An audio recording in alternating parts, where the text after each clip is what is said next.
मोकू कहाँ ढूंढे रे बंदे, मैं तो तेरे पास में मोकू कहाँ। सर्वसंग से प्रार्थना है। सत्संग प्रारंभ हो रहा है। कृपया सत्संग स्थल पर शांति पूर्वक विराजमान होकर के श्रद्धा से सत्संग सुने। परमेश्वर की प्यारी आत्माओं से पुनर्निवेदन है, सत्संग प्रारंभ हो रहा है। कृपया सत्संग स्थल पर शांति पूर्वक विराजमान होकर के श्रद्धा से सत्संग सुने। सत साहिब सतगुरुदेव की जय। बंदी छोड़ कबीर परमेश्वर जी की जय। बंदी छोड़ गरीबदास जी महाराज जी की जय। स्वामी रामदेवानंद जी गुरु महाराज जी की जय हो।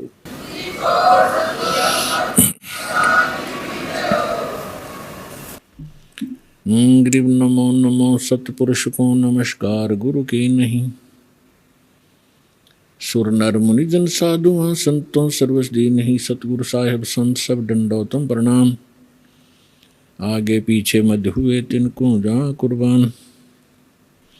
नराकार निर्विषम काल जाल वैभंजनम निर्लेपम निज निर्गुणम अकल अनुवेशम दुनम।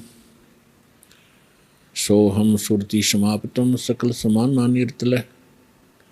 उज्ज्वल हिरंबर हरदमम बेपरवा अथाह वार पारनी मध्यतम। ग्रीव जो सुमर सिद्ध होई गणनायक गलताना।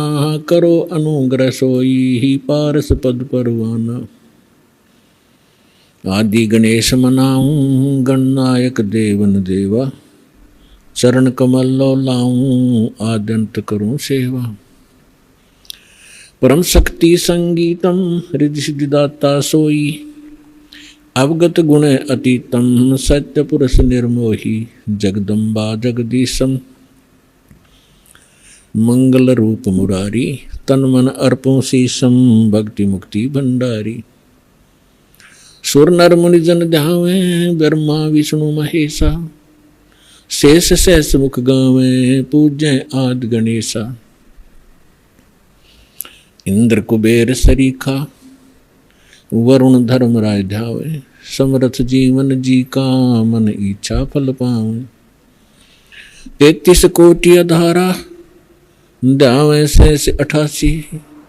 उतरे बहुजल पारा कट है यम की फांसी। 33 कोटि अधारा ध्यावे से 88।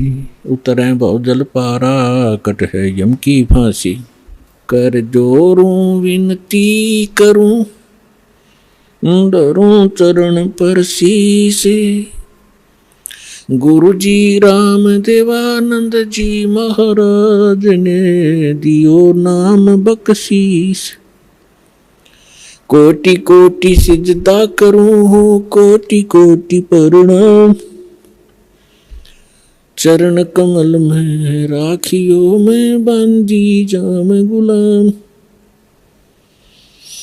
कुता हूँ गुरुदेव का रामपाल दास का नाम। गले प्रेम की जेवड़ी जाखें चोवा जाऊं। तो करो तो बावड़ू दूर दूर करो तो जाऊं। ज्यों राखो त्यों ही रहूं। जो देव सो खाऊं। परम पिता परमात्मा पूर्ण ब्रह्म सारी सृष्टि के रचनार कबीर परमेश्वर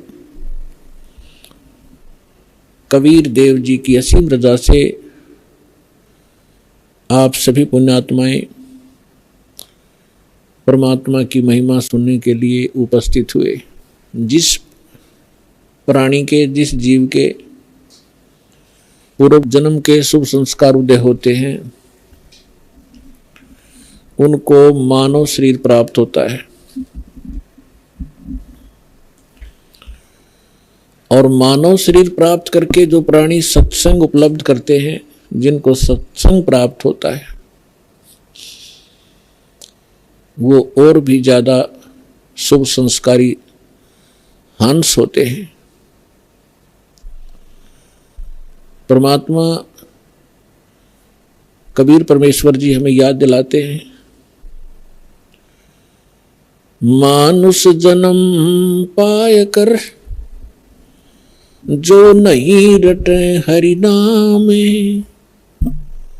जैसे कुआ जल बिना बनवाया क्या काम। परमेश्वर जो हमारे जनक हैं, जो हमारे हितैषी हैं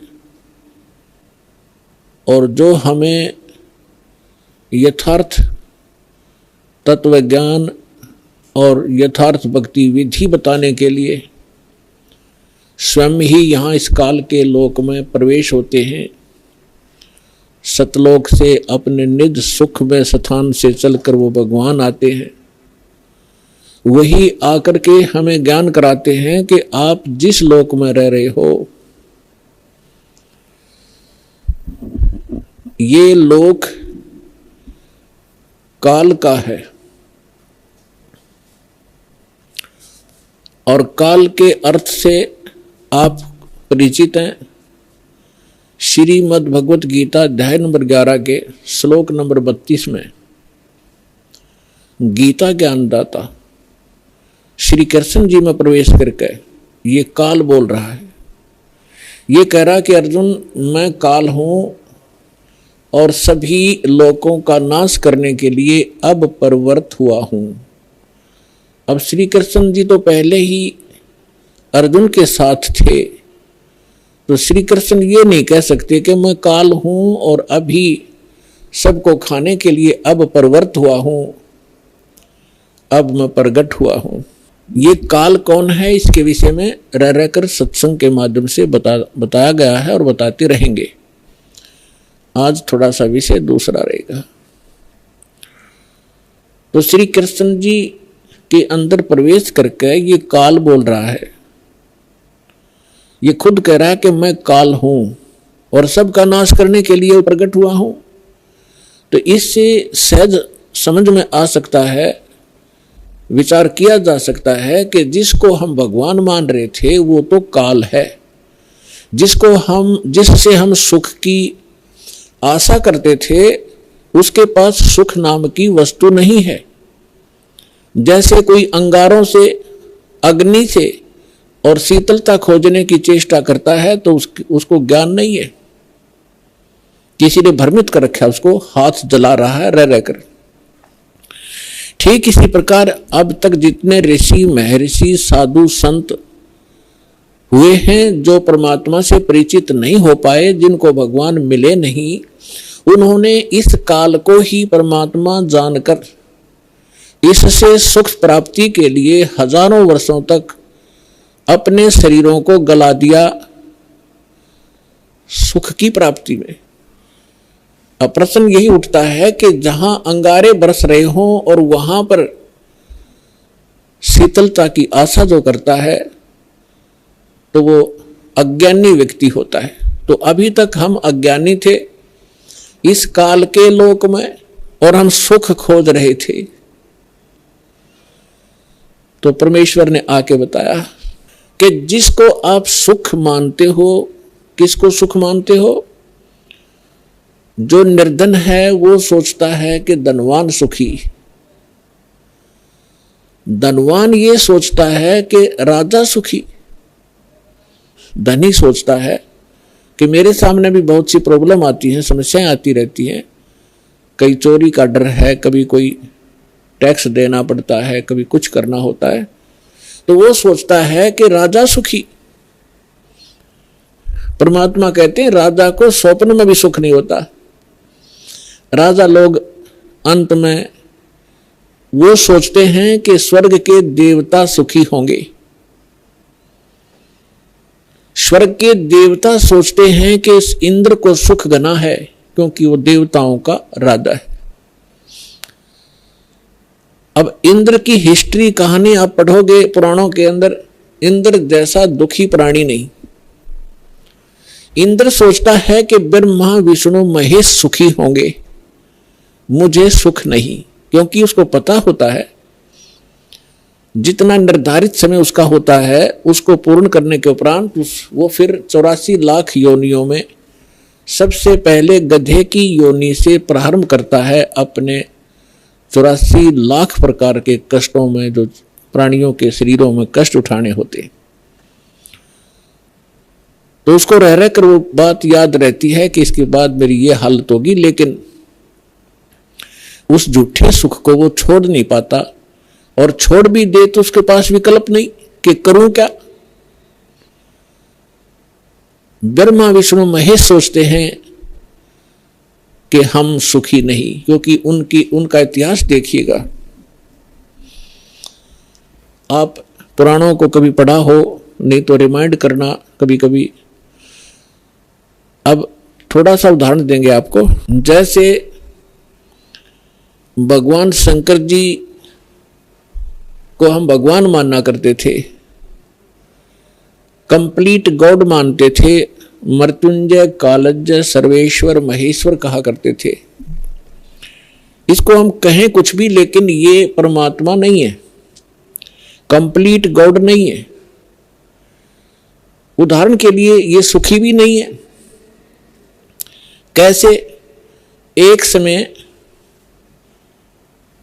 विष्णु जी भी सुखी नहीं है। विष्णु अवतार श्री रामचंद्र रूप में राजा दशरथ के घर जन्म लिया, ये सभी हमारे धर्म गुरु भी बताते रहे हैं और इनके लीला, इनकी जीवनी भी बताती। श्री रामचंद्र उर्फ विष्णु जी कितने सुखी थे आपको खूब पता है। छोटी सी उम्र में विवाह हुआ, विवाह होते ही वनवास हुआ, और वनवास के अंदर उनकी धर्म पत्नी का अपहरण हुआ, रावण के साथ युद्ध हुआ, करोड़ों जीवों का विनाश हुआ।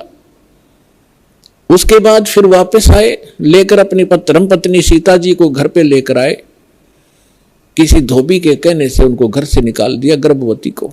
पुत्र कहीं, परिवार कहीं और श्री राम कहीं।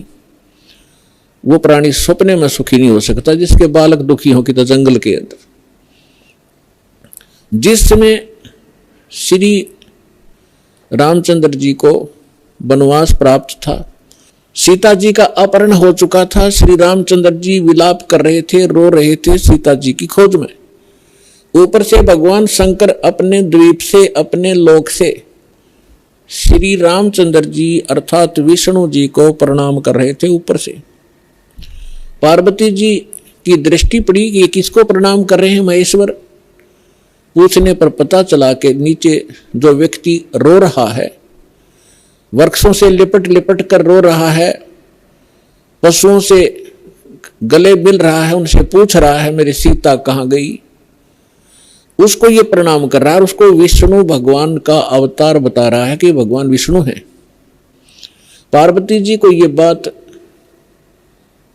अच्छी नहीं लगी, उसको विश्वास नहीं हुआ कि सचमुच ये व्यक्ति जो सामने रो रहा है और जिसकी पत्नी का अपहरण हो चुका है, जिस कारण से रो रहा है, तो ये भगवान नहीं हो सकता। पार्वती जी ने कहा कि जो व्यक्ति रो रहा है आप उसको भगवान बता रहे हो, मुझे विश्वास नहीं। मैं तो इसकी परीक्षा लूंगी और सीता रूप बनाऊंगी इसकी पत्नी का, और यदि ये मुझे पहचान लेंगे तो मैं मान लूंगी कि ये भगवान है। भगवान शंकर ने कहा कि आप सीता रूप मत बनाना, यदि आप सीता जी का रूप बना लोगी तो मेरे काम नहीं रहोगी, मेरी मां के तुल्य हो जाओगी। मैं आपको एज ए वाइफ स्वीकार नहीं करूंगा। फिर उसने तो पार्वती जी ने कह दिया कि ठीक है, मैं नहीं परीक्षा लूंगी। भगवान शंकर चले गए इधर उधर सैर सपट्टे को। पीछे से पार्वती जी ने सीता रूप बनाया, श्री रामचंद्र जी के सामने खड़े हो गए। उस समय श्री रामचंद्र जी की दिव्य दृष्टि यानी बुद्धि इस काल भगवान ने खोल दी। अपनी तो पत्नी का पता नहीं उसको कि कौन उठा ले गया, और सामने खड़ी पार्वती को पहचान लिया जिसने बिल्कुल as it is Sita ji का रूप बना रखा था। क्या कहा कि हे दक्ष पुत्री माया, आप भगवान शंकर को कहाँ छोड़ आए। इस बात को सुनकर पार्वती जी लज्जित हुई और कहा कि भगवान शंकर आपको ठीक ही प्रणाम कर रहे थे, मैं आपकी परीक्षार्थ सीता रूप बनाकर आई थी। ये कहकर वो चली गई। अब इस कथा से आपको बहुत से परिणाम निकलेंगे, रिजल्ट निकलेंगे, निष्कर्ष निकलेंगे। एक तो कंसेप्ट यही क्लियर करेंगे कि आपके मन में ये शंका उत्पन्न होगी कि श्री रामचंद्र जी ने पार्वती जी को तो पहचान लिया और अपनी पत्नी के विषय में उसको ज्ञान नहीं। ये कारण क्या है? जिसमें आपको ये कारण समझ में आवेगा तो आप समझो अध्यात्म मार्ग पर चल पड़े। इसका कारण है जैसे गीता अध्याय नंबर 7 के श्लोक नंबर 4, 5 और 6 में ये गीता ज्ञानदाता कहता है कि अर्जुन, यहां जितने भी मेरे लोक में जितने भी प्राणी हैं, इनमें बलवानों का बल, बुद्धिमानों की बुद्धि मैं ही हूं, यानी मेरे ही कंट्रोल में है। जब चाहे इनको ओपन कर दूं, जब चाहे इनको ऑफ कर दूं, जब चाहे मैं इनको ऑन कर देता हूं। उदाहरण के लिए एक समय आपने महाभारत खूब सुना होगा, महाभारत का युद्ध भी सुना है खूब। महाभारत के युद्ध के दौरान अर्जुन ने अपने धनुष के माध्यम से इतना नरसंहार किया था और शूरवीर कहलाए थे। एक तीर से 100 व्यक्तियों को मार डालते थे। वही गांडीव धनुष सुप्रसिद्ध था उसका। जिस समय श्री कृष्ण अर्थात विष्णु जी श्री कृष्ण रूप में देवकी के गर्भ में जन्मे थे, उसके बाद उन्होंने श्री कृष्ण रूप में जो लीला की थी, जीवन व्यतीत किया था, अंत समय में उनकी मृत्यु एक शिकारी के विषाक्त तीर से हुई थी और पांडवों को उसने वहां बुलाया था। अंत समय में पांडवों से श्री कृष्ण जी ने कहा था कि आप इन सभी औरतों को जितनी द्वारका के अंदर है सबको अपने साथ ले जाओ। यहां पर यादव कोई बचा नहीं है, क्योंकि दुर्वासा जी के श्राप से इंक्लूडिंग श्री कृष्ण जी यादव कुल पूरा नाश हो गया था। छोटा बालक भी नहीं बचा था। नर यादव जो गर्भ में थे, गर्भवती औरतें थी उनके गर्भ में थे। उसके बाद ये वंश पुनः चला है और कहा था कि आप इनको वहां ले जाओ अपने राज्य में। यहां पुरुष रहा नहीं, यहाँ के और लोग इनकी बेइज्जती करेंगे, सताएंगे, आप इनको ले जाना। तो श्री कृष्ण जी के आदेशानुसार अर्जुन सभी गोपियों को, द्वारका की स्त्रियों को साथ लेकर आ रहा था। रास्ते में भीलों ने, जंगली लोगों ने उनको घेर लिया। अर्जुन उनसे लड़ने की तैयारी करने लगा, उसके हाथ से गांडीव धनुष उठा नहीं और खड़ा खड़ा देख रहा, थर थर कांप रहा है योद्धा। भीलों ने उसको पीटा, औरतों के गहने तोड़ दिए, कुछ औरतों को घसीट ले गए। अर्जुन खड़ा खड़ा कांपता रहा। उस समय अर्जुन श्री कृष्ण जी को कोस रहा था, 100 गालियां दे रहा था कि कृष्ण तूने सदा ही हमारे साथ धोखा ही धोखा किया है। जब मुझसे नरसंहार कराना था, युद्ध करवाना था महाभारत का, उस समय मेरे अंदर शक्ति भर दी। एक तीर मारूं था 20 मरे थे। आज वही अर्जुन और वही धनुष, आज मैं इसकी प्रत्यंचा नहीं चढ़ा पा रहा हूं। तो यहां परमात्मा कहते हैं कि जो इस रोग की जड़ है उसका तुम्हें पता ही नहीं। तुम तो श्री कृष्ण को कोस रहे हो। ये काल है जो 21 ब्रह्मांड का स्वामी है। श्री ब्रह्मा, श्री विष्णु, श्री शिव जी के पिता हैं। ये है यहाँ के सारे दुख की मूल। और वो खुद कहता है गीता अध्याय नंबर 7 के श्लोक 5 से लेकर 6-7 में कि मैं बलवानों का बल और बुद्धिमानों की बुद्धि मैं ही हूं, यानी मेरे कंट्रोल में है। अब जब उसने नाश करवाना था महाभारत का, तब तो उसको बल दे दिया, अब स्विच ऑफ कर दिया। अर्जुन खड़ा खड़ा पिट रहा है। ठीक इसी प्रकार श्री रामचंद्र जी को कि वहां तो बुद्धि खोल दी कि ये सीता नहीं है, पार्वती है, अपनी पत्नी का पता नहीं, उसको उठा कौन ले गया, ऑफ कर दी फिर बुद्धि उसने। तो पुण्यात्माओं, ये काल एक भयंकर जाल है। जब तक आप इसको नहीं समझोगे, ना भक्ति कर सकते, ना यहां से निकलने की चेष्टा कर सकते। इसीलिए आपको रह रह कर यहां बुलाया जाता है, इस काल के जाल को विस्तार से समझाया जाता है, ताकि आपको डर बने। आप कहाँ रह रहे हो, यहाँ क्या आशा लगाए बैठे हो, किसके लिए सारा दिन भटक रहे हो। एक कोठी बनाऊंगा, एक बंगला बनाऊंगा, कार लूंगा, लड़का बड़ा अफसर बन जाएगा, कल मृत्यु हो जाती है लड़के की या पिता की। आप देख रहे कितने दुर्घटनाएं होती हैं। पीछे केदारनाथ के अंदर हजारों की संख्या में सपरिवार मारे गए ऐसे लोक में, और आप सुख खोज रहे हो। परमात्मा आके हमें बताया करते थे, तो भगवान परमेश्वर ने आके हमें बताया कि इसका एक विकल्प है। वो स्थान न्यारा है, वो भगवान न्यारा है जो कभी दुख नहीं देता। आप अंगारों में और शीतलता खोज रहे हो, आप काल के लोक में सुख खोज रहे हो। अब प्रसंग पर आते हैं कि ब्रह्मा विष्णु महेश भी सुखी नहीं। अब उधर से जब भगवान शंकर को पता लगा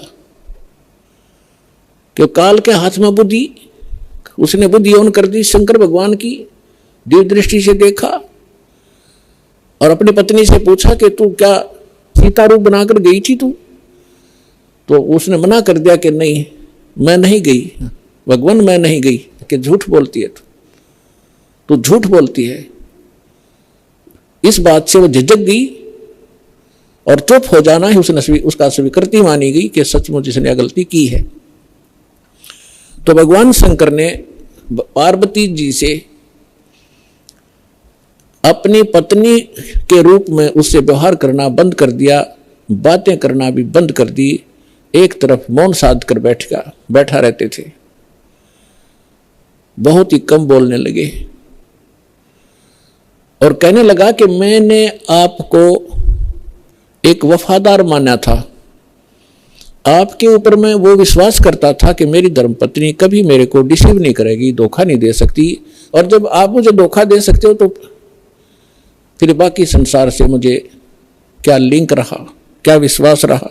और साफ कह दिया कि तू मेरी मां का रूप धारण कर चुकी है, मेरी पत्नी रूप में नहीं स्वीकार्य हो सकती। जैसे श्री ब्रह्मा जी सबसे बड़े, विष्णु जी सेकंड नंबर के, शंकर भगवान तीसरे नंबर के, तो बड़े भाई की पत्नी मां के तुल्य मानी जाती है। तो उसने कहा भगवान शंकर ने कि आपने मेरे बड़े भाई की पत्नी विष्णु की पत्नी का रूप बना लिया सीता, इसलिए आप आज के बाद मेरी पत्नी नहीं मां के तुल्य हो।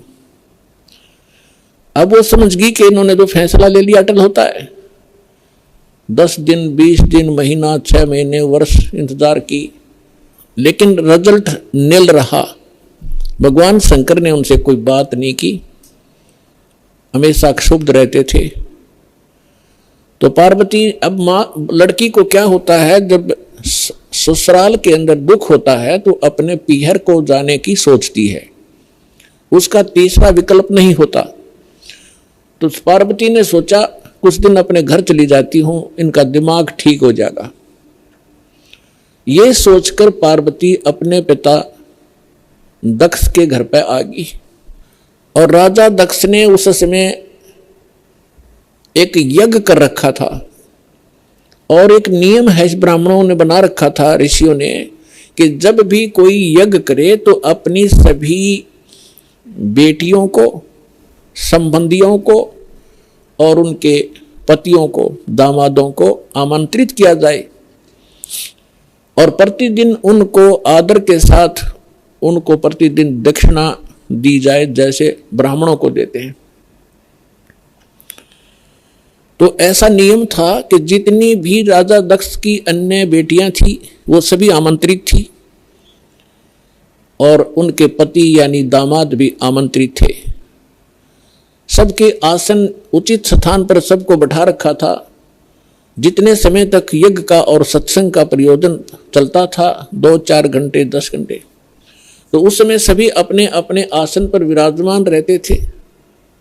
और किसी भी कारण से कोई लड़की का पति नहीं आ सका तो उसका आसन लगाया जाता था, खाली छोड़ा जाता था, और सबको जो भी दक्षिणा दी जाती थी उसका भी उसके ऊपर भाग प्रतिदिन रखा जाता था आसन पर।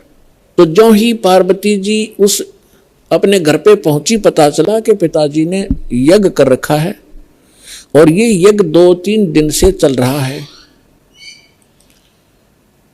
अब सारे यज्ञ मंडप में घूम के पिता के सामने पहुंची। पिताजी ने मुंह मोड़ लिया, क्योंकि पार्वती जी ने राजा दक्ष के मर्जी के विरुद्ध भगवान शंकर से विवाह किया था, जिस कारण से पिता अक्षुब्ध था। जब पिताजी ने ठीक से बात नहीं की, ये भी नहीं कहा कि आगी बेटी, तो पार्वती वहां दुखी हुई, अपनी मां के पास घर पे पहुंची। बेटी मां को ही उलाने दिया करती है, मां के सामने अपना दुख रोया करती है। अपनी मां के सामने जाकर कहा कि मां, तुमने ऐसा भेदभाव हमारे साथ क्यों किया? आपने सभी अन्य मेरी बहनों के पति भी बुला रखे हैं, बहनों को भी आमंत्रित किया है, आपने हमें ना बुलाया ना आमंत्रित किया। और जिन बहनों के पति नहीं आए हैं उनका आसन लगा रखा है, उनका भाग सबको दिया जा रहा है। आपने न तो अपने दामाद का आसन लगवा रखा है, ना ही उनको आमंत्रित किया है और ना मुझे आमंत्रित किया। अब मां ने कहा कि बेटी, ना तो आप मेरी बात मानती, ना तेरा पिता मानता, तू जाने तेरा बाप जाने, उनसे बात कर। अपनी मर्जी से तूने विवाह किया, जिस कारण से वो दुखी है तेरे से। वो फिर अपने पिता के पास गई और दक्ष से कहा कि पिताजी, आपने न तो हमें आमंत्रित किया और न ही आपने अपने दामाद को बुलाया, ना उनका कोई भाग आसन आपने लगा रखा है, ना उनका हिस्सा निकाल रहे हो। तब दक्ष ने कहा कि तू आई किस लिए यहां पर? तेरे को किसने आमंत्रित किया था? अपनी मर्जी से विवाह किया था, रह उसके साथ, उस जंगली के साथ रहे। ऐसी बहुत सी बातें बकवास की। तो पार्वती ने देखा कि भगवान शिव अब मुझे स्वीकार करेगा नहीं, घर में मेरा सत्कार नहीं। उसी समय एक हवन कुंड बना रखा था, उसमें अच्छे गेर कर 1 क्विंटल लकड़ और गेरे थे, चारों तरफ से डाल रहे थे वह ब्राह्मण ऋषि। घी पूरा बकड़ बड़ा था, पूरी लो लकड़े थी उसमें। तो पार्वती जी यानी दक्ष की बेटी उस हवन कुंड में छलांग लगाएगी, आत्मदाह कर लिया। यज्ञ खंड हुआ, जल्दी से उस लड़की को निकाला गया। तब तक उसका मांस जल चुका था, मर चुकी थी, अस्थि शेष रह गई थी, हार्ड शेष थी। लंबी कथा है, हम जिस उद्देश्य से ये कथा सुना रहे हैं उसी को लेंगे। भगवान शंकर को पता चला, अपने सभी अनुचरों को साथ लेकर वहां पहुंचे। उससे पहले उन्होंने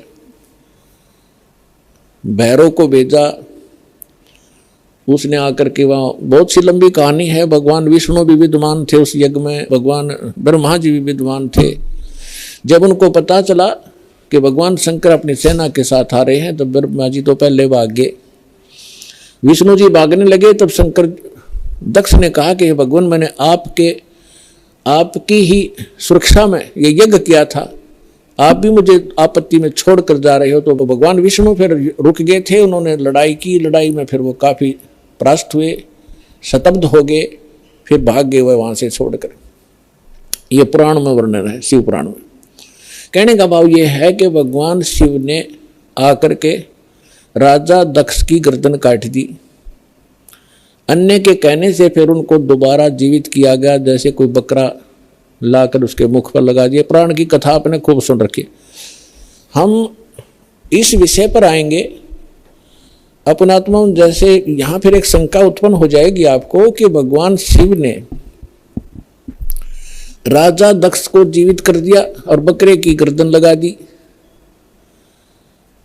तो भगवान शंकर में भी तो शक्ति है। पुण्यात्माओं, जैसे धर्मदास जी ने एक बार आदरणीय धर्मदास साहिब जी ने भगवान कबीर परमेश्वर जी से यही प्रश्न किया था कि हे परमात्मा, आप कह रहे हो कि राम और श्री कृष्ण ये समर्थ भगवान नहीं है, यानी विष्णु और शंकर और ब्रह्मा जी।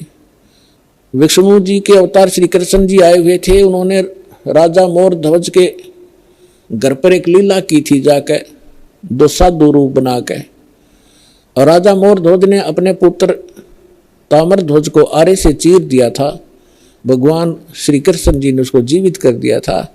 आप ये कह रहे हो कि ये सक्षम नहीं है, ये बात मेरे गला उतरती नहीं। तो परमात्मा ने उदाहरण दिया था कि पुत्र बात सुन,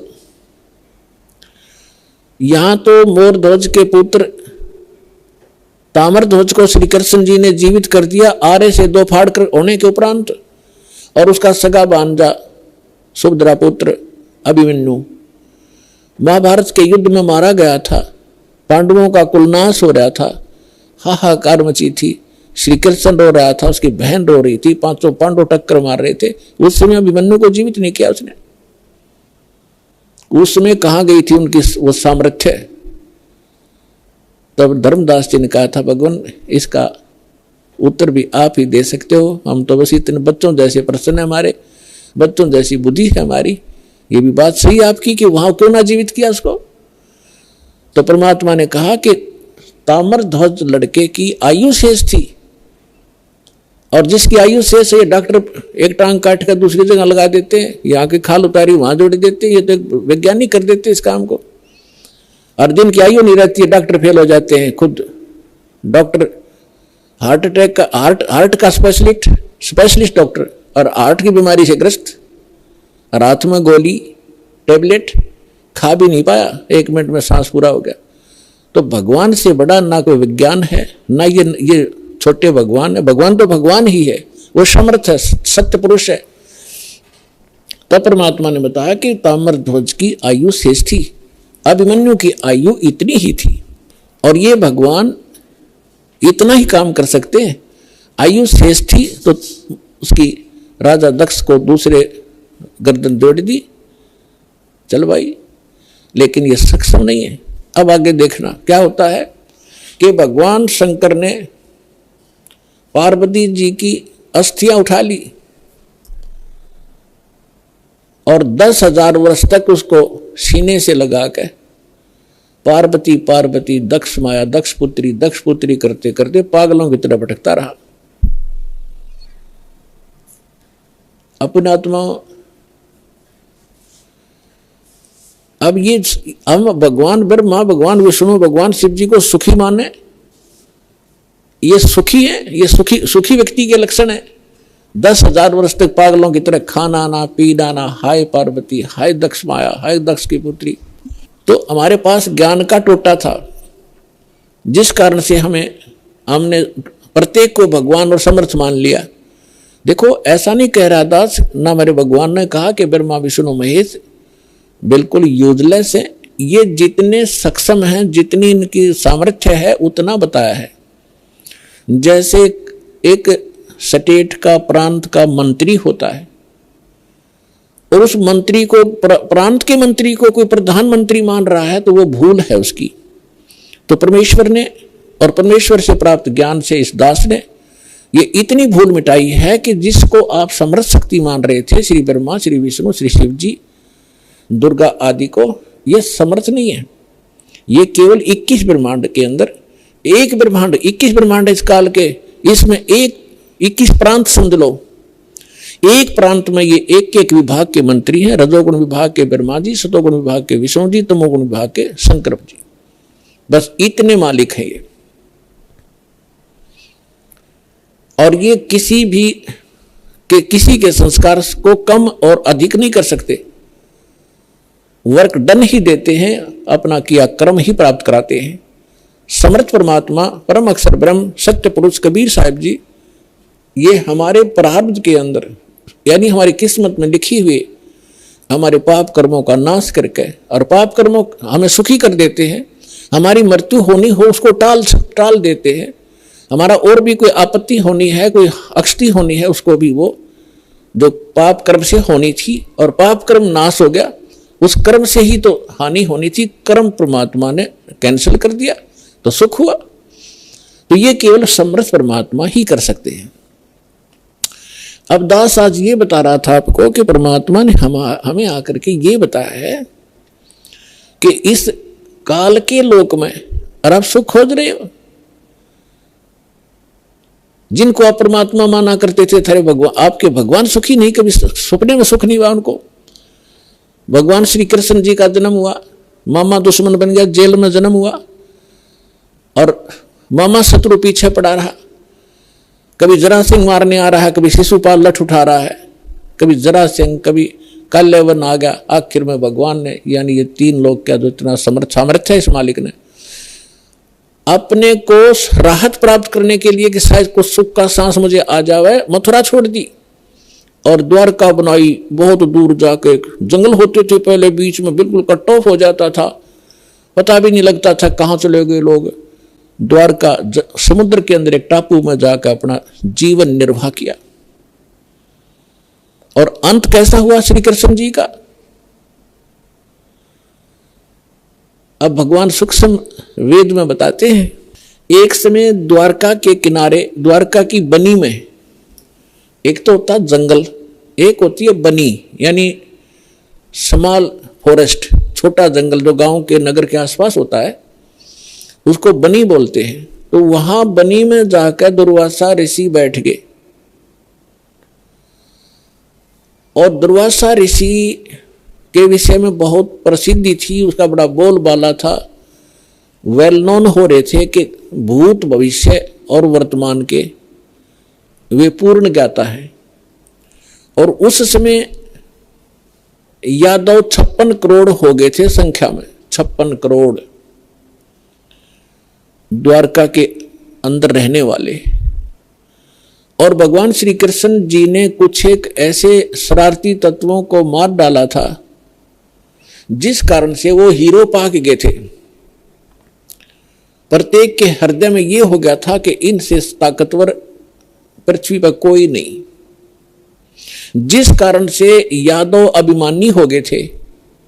वो साधु संतों की जो सत्कार करना भी छोड़ गए थे, उनके साथ बदतमीजियां करना शुरू कर दिया था।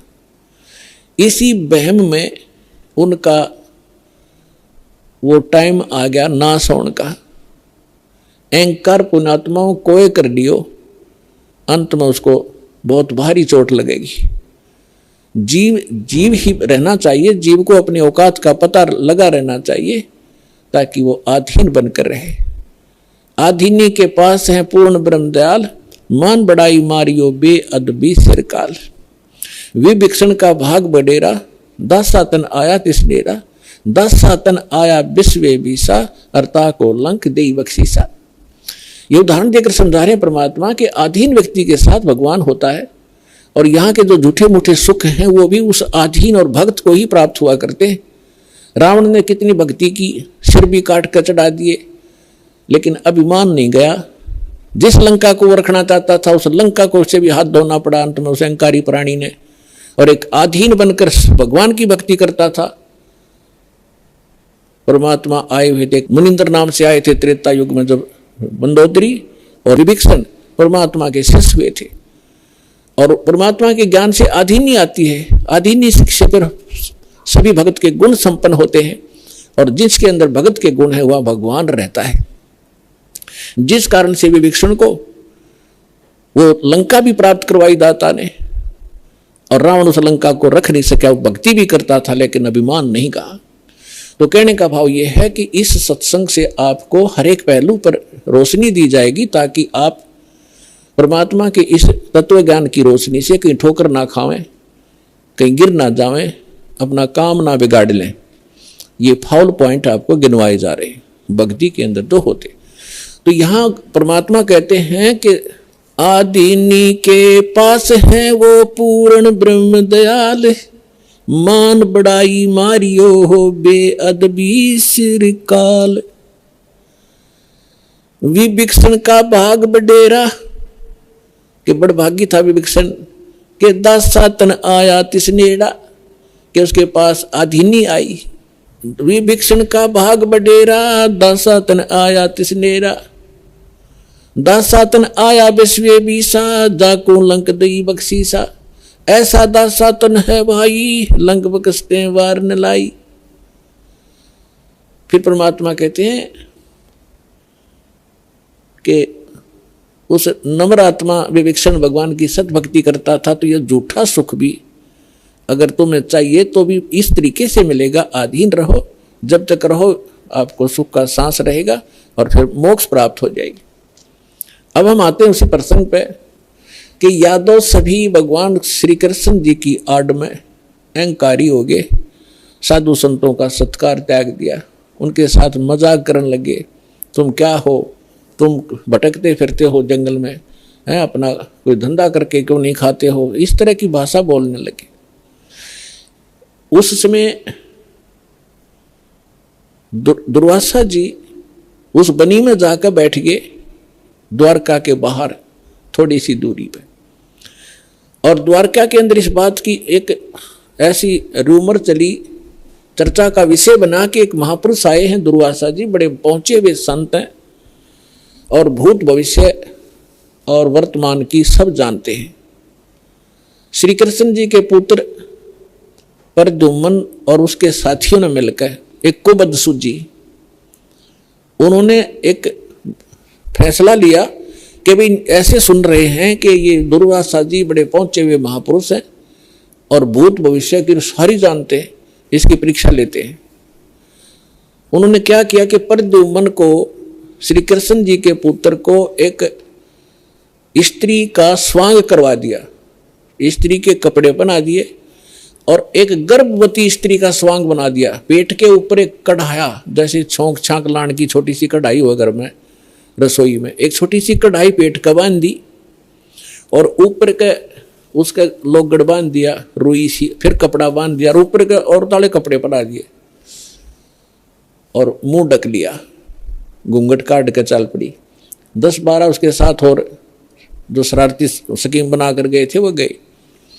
दुर्वासा जी के पास जाकर उन्होंने कहा कि भगवान प्रणाम हो ऋषि जी को, हम आपके पास एक समस्या लेकर आए हैं।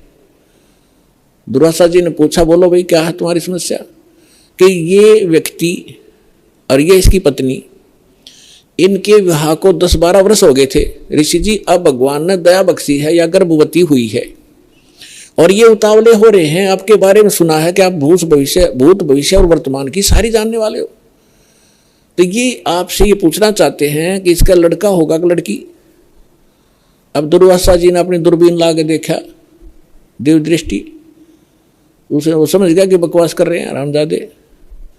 लाल आंख करके और ठाया चिमटा ने बोला, यादव कुल का नाश होगा, इससे तुम्हारा नाश सर्वनाश होगा, यादव कुल का। भाग जाओ रामजादो, तुम क्या कर रहे हो? और ये तो भाग लिए बालक, आगे थारा नाश होगा इससे। अब वो बच्चे भाग आए गांव में। बच्चा तक ये था, पोता लड़का हो रहा था निरुद्ध, उसका परिधुम बन गए। बाकी कुबत तो कभी भी ये जो बुरा कर्म होता है आदमी को किसी ना किसी एज में दुख जरूर देगा।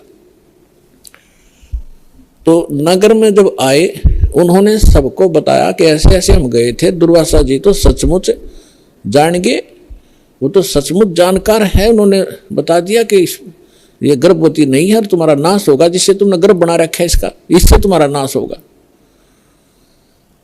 तो गांव के जो मुखिया और बुद्धिमान से व्यक्ति बुजुर्ग थे, उनको चिंता बनी कि बच्चों ने तो बकवाद कर दी और उसने श्राप दे दिया, सारे मरेंगे तुम। तो उनमें से कुछ कहने लगे कि हमारे सिर पर भगवान श्री कृष्ण बैठे हैं। वाह भाई वाह, ये भी कोई डर की बात है, चलो उसके सामने उनसे प्रार्थना करते हैं। अब श्री कृष्ण जी के पास गए, श्री कृष्ण जी से जाकर अपना चिंता का विषय बताया कि भगवान ऐसे ऐसे बच्चों ने मजाक कर दिया और दुर्वासा जी ने श्राप दे दिया, और दुर्वासा जी का श्राप तो बिजाइल कैसा है, ये तो वापस हो ही नहीं सकता। तब श्री कृष्ण जी से कहा कि आप ही हमारी रक्षा कर सकते हो, आप समर्थ हो, सर्वशक्तिमान हो, आप विष्णु अवतार हो, जैसे भी उनके गुणगान किए। श्री कृष्ण जी ने कहा कि भाई देखो, बच्चों को वहीं भेजो और दुर्वासा जी से माफी मांगे, वो अक्षमा करेगा तो बात बनेगी। उन बच्चों को लेकर नगर के मुखिया व्यक्ति मौजिद से जो बुद्धिमान व्यक्ति बुजुर्ग से सारे साथ गए, हजारों की संख्या में। दुर्वासा जी के सामने उन बच्चों को कहा कि माफ़ी मांगो।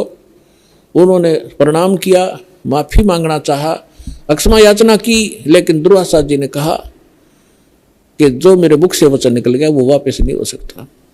आप जाइए, अपने बच्चों को समझा के रखना चाहिए था, साधु संतों के साथ बकवास नहीं किया करते, आप जा सकते हैं। अब इसको वापस करना मेरे बस की बात नहीं है। फिर वापस आ गए, फिर श्री कृष्ण जी के पास के भगवान, उन्होंने तो मना कर दिया कि मैं आप कुछ नहीं कर सकता। अब श्री कृष्ण जी ने कहा कि देखो, किस चीज से अपने आत्माओं, इस कथा से आपको बहुत सा ज्ञान होगा, हर पहलू पर इस पर विचार दास आपको देगा। अब देखो, हम किसी, ये जो श्राप दे दिया है 3 ताप के अंदर आता है। किसी को श्राप दे देना, किसी पर गाल देना, किसी का प्रेत आत्मा छोड़ देना, किसी का जंतर मंत्र कर देना, किसी के ऊपर काला जादू कर देना, ये 3 ताप के अंतर्गत आते हैं।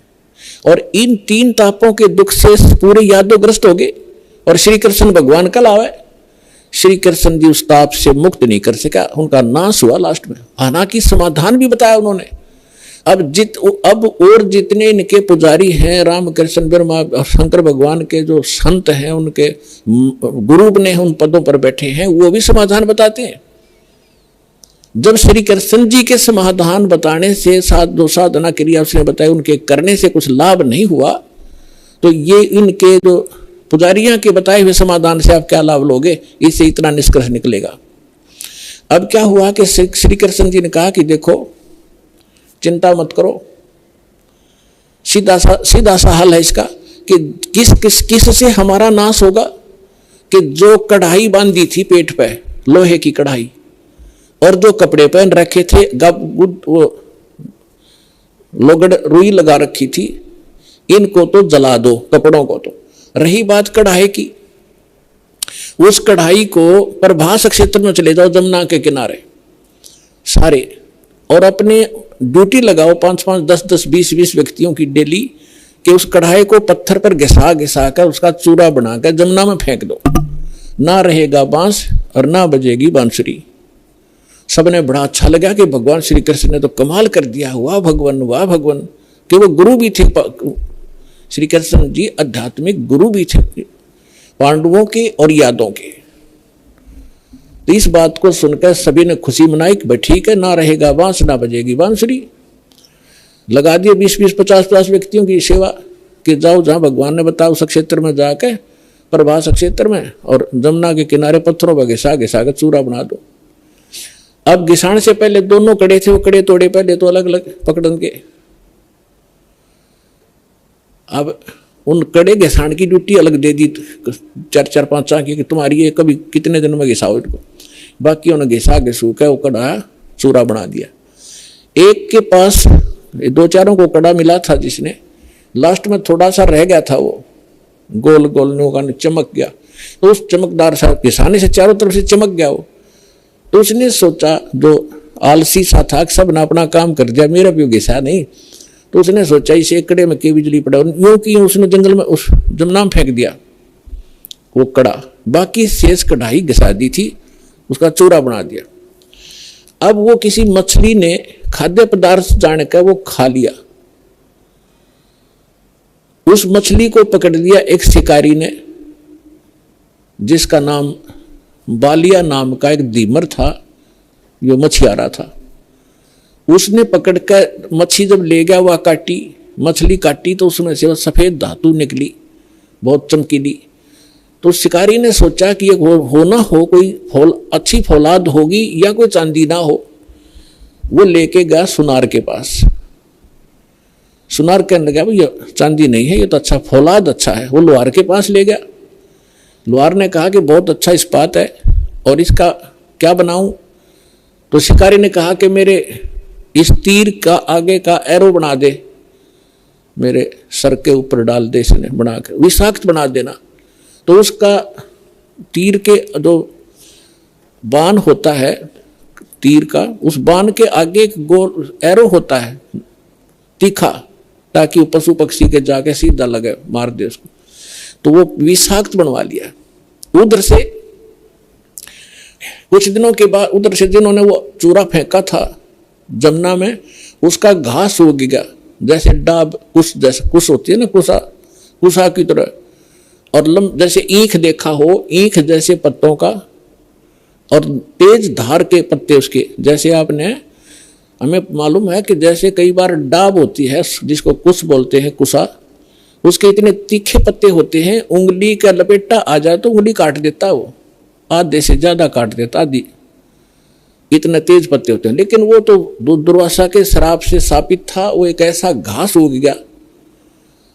उधर से क्या हुआ, कुछ दिनों के बाद, 1 वर्ष 2 वर्ष 4 वर्ष के बाद क्या हुआ, आपस में द्वारका के अंदर झगड़े शुरू हो गए।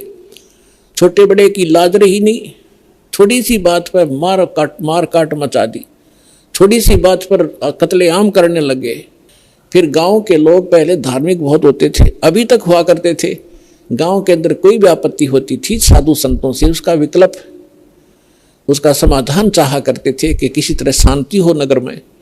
तो उनके पास तो श्री कृष्ण ही थे final, first and final, last and final.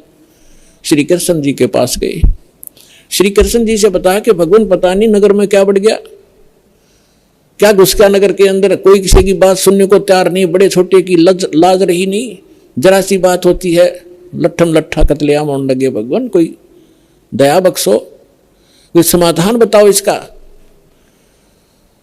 तो श्री कृष्ण जी ने क्या समाधान बताया कि अभी तुम्हारे ऊपर दुर्वासा जी का जो श्राप है वो प्रभावी हो गया, वो फल रहा है। तो बड़े चिंतित हुए। पहले तो भगवान ने समाधान बताया था कि सारे ने घिसा घिसू का चूरा बना कर डाल दो जमुना में, ना रहेगा बांस, ना रहेगी बजेगी बांसुरी।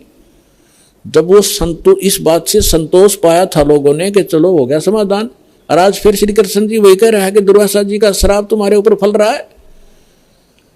अब वो उनके मुंह की तरफ देख रहे हैं, लेकिन हमारी बुद्धि इतना काम नहीं करती। जैसे हम भी ऐसे ही दुखी थे, पहले जाते थे किसी गुरु के पास, वो कुछ अपना दुख लेकर वो कुछ समाधान बताता था, फिर दूसरी बार कुछ और समाधान बताता था, तीसरी बार कह देता था ये तो तेरे भाग में है, तेने भोगना ही पड़ेगा। फिर पहले डले क्यों ढूंढ रहा था ये, ऐसे ये सब का यही स्थिति है। तो श्री कृष्ण जी ने पहले ये कहा था, फिर कह रहा है कि अब तो ये भोगना ही पड़ेगा तुम्हें। अब ये वो फल गया। तो फिर समाधान पूछा कि भगवान फिर आप समाधान बताओ। ऐसा करो, सभी जितने भी नर यादव हैं, पुरुष, मेल ओनली, चाहे नवजात शिशु भी क्यों ना हो, प्रभास क्षेत्र में जाओ जहां वो कड़ा घिसाया था और चूरा डाल रखा था, वह घास उग रहा इतना बड़ा बड़ा कि वहां जाकर सभी के सभी जमुना में स्नान करके आओ। तुम्हारा साप पाप मुक्त हो जाओगे, साप मुक्त हो जाओगे जमुना में नहाने से, स्नान करने से। अब सब बड़े प्रसन्न हुए कि बड़ा सरल उपाय बताया भगवान ने। और सभी अपने अपने बच्चों को, नवजात शिशु से उसी दिन जन्मा था उसी भी लड़के को, ओनली लड़कों को ले गए साथ में और पहुंच गए 56 करोड़ वहां पर। पहले स्नान करें जाते ही, ताकि साप कटे, हमारा पाप, ये साप नाश हो, श्राप खत्म हो। और बाहर आते ही, क्योंकि पहले मन मुटाव चल ही रहा था सभी का, उसने तू ऐसे क्या बोल रहा था उस दिन, तू ऐसे कह, उधर तो सारे इकट्ठे हो गए, तो कभी कभी मिले थे। बाहर आते वो एक दूसरे को गाली गलोच, लट्ठम लट्ठा, और घास निकाल लें, घास पाड़े और मारे, गर्दन में लग के आर पार हो जाए, तलवार का काम करने लग गया वो घास। और 56 करोड़ यादव कटका मर गए थे वहां साप नाश करान, अपना नाश कर लिया वहां जाके। श्री कृष्ण जी के बताए समाधान अनुसार उनका साप तक कटा नहीं, साप तक नाश हुआ नहीं, यादव का नाश हो गया। अब यहां परमात्मा कहते हैं कि गरीबदास जी कहते हैं, तुम कौन राम का जपते जापम और ताते कटे ना ये तीनों तापम। समर्थ का शरणाग हो रंग होरी हो, भाई कदे न हो एकाज राम रंग होरी हो। कि समर्थ की शरण में आ जाओ, तुम्हारा कभी अकाज नहीं होंगे और ये तीनों ताप का नाश हो जाएगा। अब प्रसंग चल रहा है, उसी पर चलते हैं। अब 56 करोड़ यादव कटका मर गए, आपस में कत्लेआम कर दिया। विष्णु पुराण के अंदर लिखा है कि कुछ यादव बच गए थे। श्री कृष्ण जी फिर गए अपने वहां से, नगर से बाहर निकले। उसने उस घास को पाड़ा, उसमें यह लिखा कि मूसल बन गए, मूसल। उन मूसलों से शेष बचे हुए यादवों को खुद श्री कृष्ण जी ने मारा, कतिनाश कर दिया। और आप जाकर लेट गया प्रभास क्षेत्र में एक वृक्ष के नीचे। भगवान श्री कृष्ण के पैर में पद्म, एक चमकीला पदार्थ, जैसे हमारे तिल हो जाते हैं, मुछ हो जाते हैं, ऐसा उनके पैर में जन्म से ही एक पद्म था। वो रात्रि में ऐसे चमकता था जैसे 50-100 वाट का बल्ब चस्या करे जगह, और दिन के अंदर भी उसकी चमक सी बनी रहती थी। तो श्री कृष्ण जी एक वृक्ष के नीचे, सारा जब उनका नाश हो लिया, रेखे को खुद मार कर शेष बच्चों को, और बैठ लेट गया उस वृक्ष के नीचे, पैर पे पैर रख के। पैर घुटने पर दूसरा पैर रखा हुआ था, पद्म वाला पैर ऊपर था, वो चिमक रहा था। और वृक्ष की जो चारों तरफ जो टहनियां थी झुकी हुई थी, झुरमट सी बनी हुई थी। और वो शिकारी जिसने उस कढ़ाई के कड़े का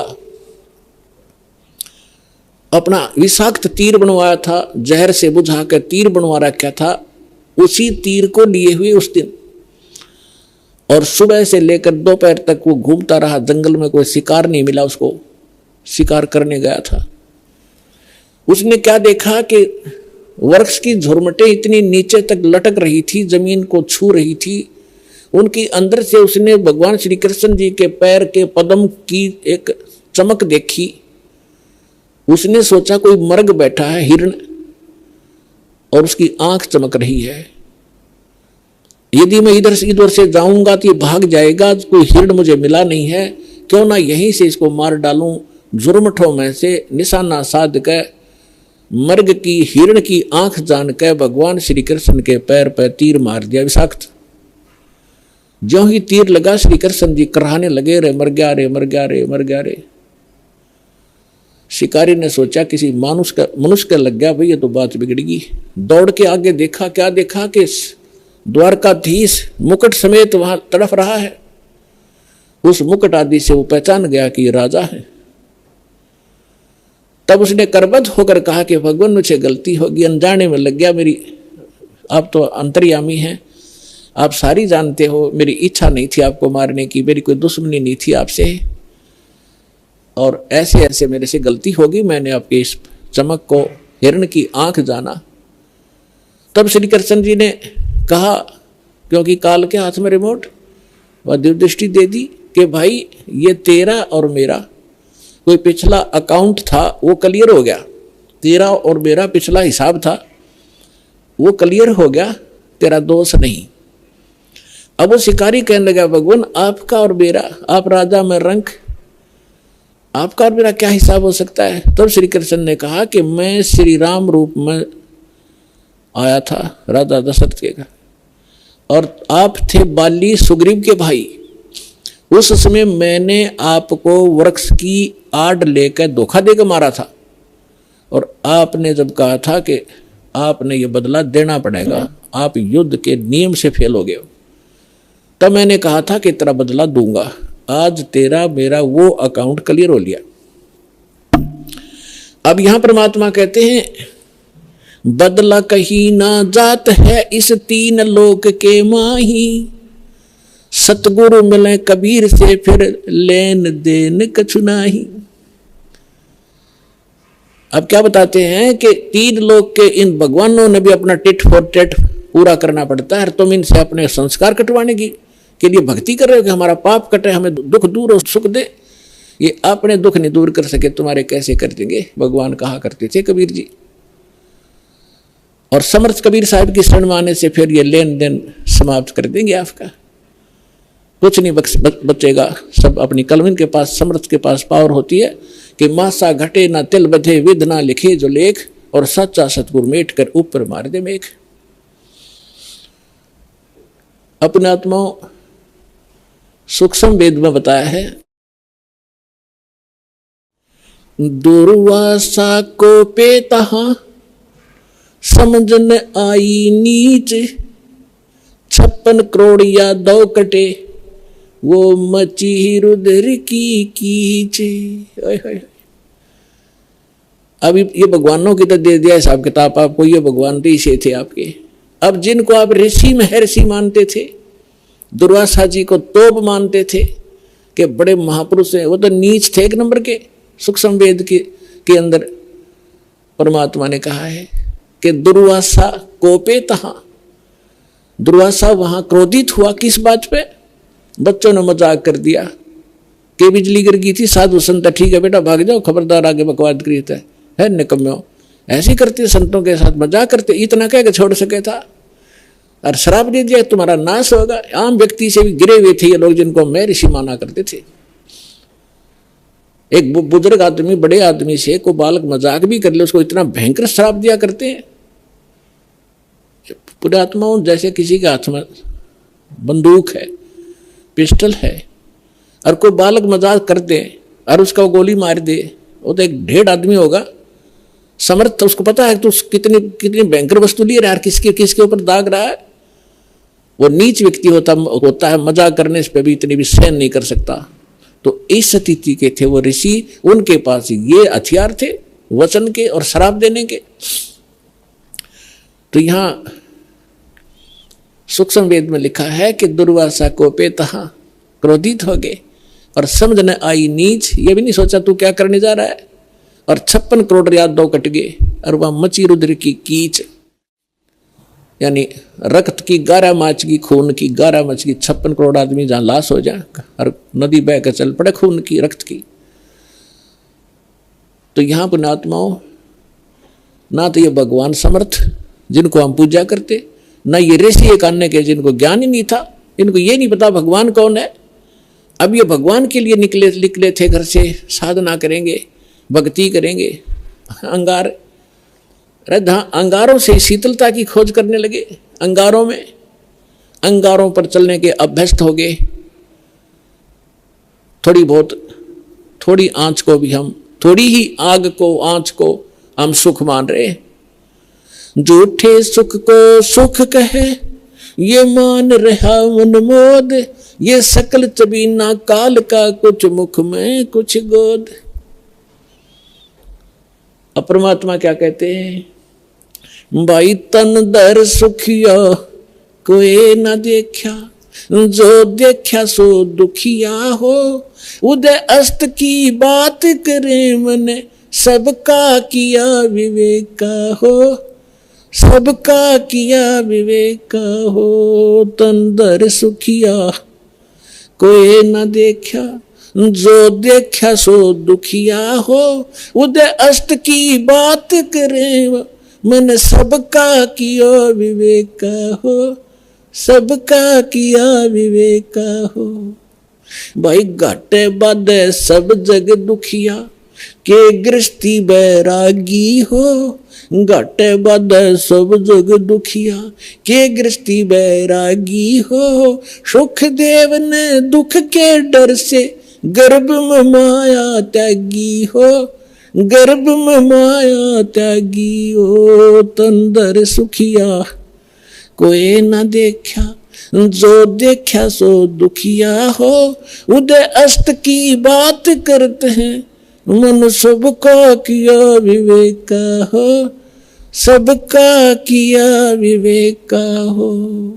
भाई जंगम दुखिया योगी दुखिया, तपस्वी को दुख दूना हो, जंगम दुखिया योगी दुखिया, तपस्वी को दुख दूना हो। आशा तृष्णा सब में व्यापे, कोई महल न सुना हो, कोई महल न सुना हो। तन दर सुखिया कोई न देखा, जो देखा सो दुखिया हो, उदय अस्त की बात करते हैं मन, सबको किया विवेका हो, सबका किया विवेका हो।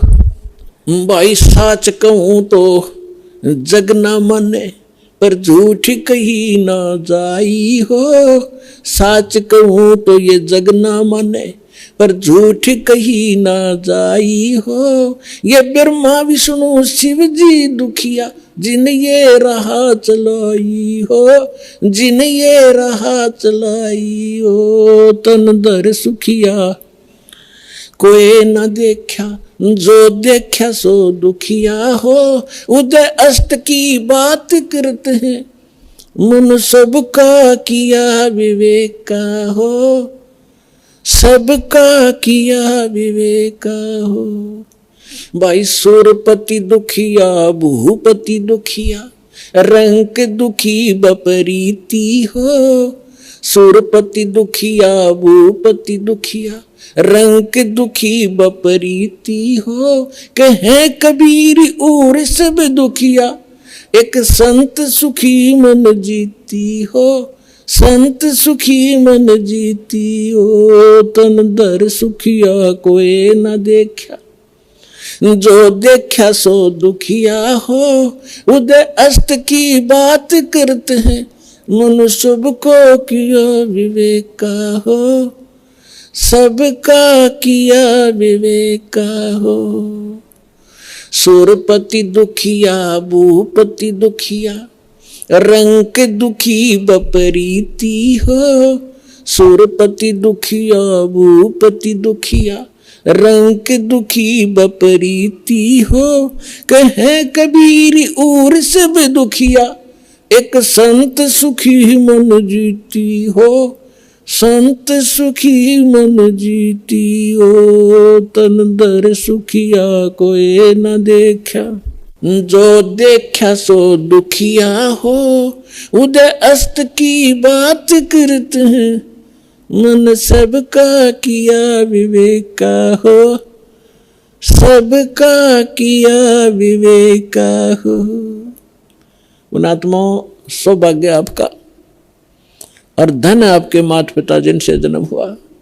आपको वो अनमोल वचन सुनने को मिल रहे हैं जो इन ब्रह्मा विष्णु महेश को भी छींट भी नहीं लगी थी इस ज्ञान की, जो आपके ऊपर वर्षा कर दी भगवान ने। कभी सीडी के माध्यम से, कभी सत्संग के माध्यम से, कभी चिप के माध्यम से परमात्मा आपकी आत्मा पर वर्षा कर रहे हैं। और इस ज्ञान से एक बार परिपूर्ण हो जाना, आप देखना फिर भगवान यहाँ भी सुख देगा और सतलोक में जाओगे जहाँ कभी मृत्यु नहीं होती, कभी वर्ध अवस्था नहीं आती, किसी चीज का अभाव नहीं वहां पर। अब जो प्रसंग चल रहा है, जिस लोक में आप रह रहे हो ये अंगार बरस रहे हैं, और जहां अंगार थोड़े से कम हैं, हल्की आग वाले, हम उनको सुख मान बैठे हैं। अब क्या बताते हैं कि घाटे बाधे सब जग दुखिया, और के गृहस्थी बैरागी हो। अब देखो पुणात्माओं, परमात्मा पाने के लिए जिसने घर त्याग दिया, हम उसको बैरागी मानते थे, सन्यासी मानते थे। अब वो बैराग प्राप्त करना और सन्यासी होना हमने कहां से ग्रहण किया, कौन से ग्रंथ से प्राप्त किया हमने ये ज्ञान? श्रीमद् भगवत गीता अध्याय नंबर 3 के श्लोक नंबर 4, 5, 6, 7 में स्पष्ट वर्णन किया है कि अर्जुन, यदि तू काम छोड़ के कर्म सन्यासी बन गया, जंगल में जा बैठा, तेरा निर्वाह कैसे होगा, पेट कैसे पालेगा तू? इसलिए तू काम भी कर और भक्ति भी कर। फिर ये कहां से लाए, जंगल में घर छोड़ कर चले गए, जंगल में जाकर सुख होगा? जंगल में कैसे सुख होगा वन में? अब घर में सारी सुविधा आपको समय पर रोटी मिल रही है, झोपड़ी है, मकान है, जैसा भी आपको सुविधा कर्मानुसार मिली है उसमें संतोष करो और उसमें बैठ कर अपना भक्ति करो।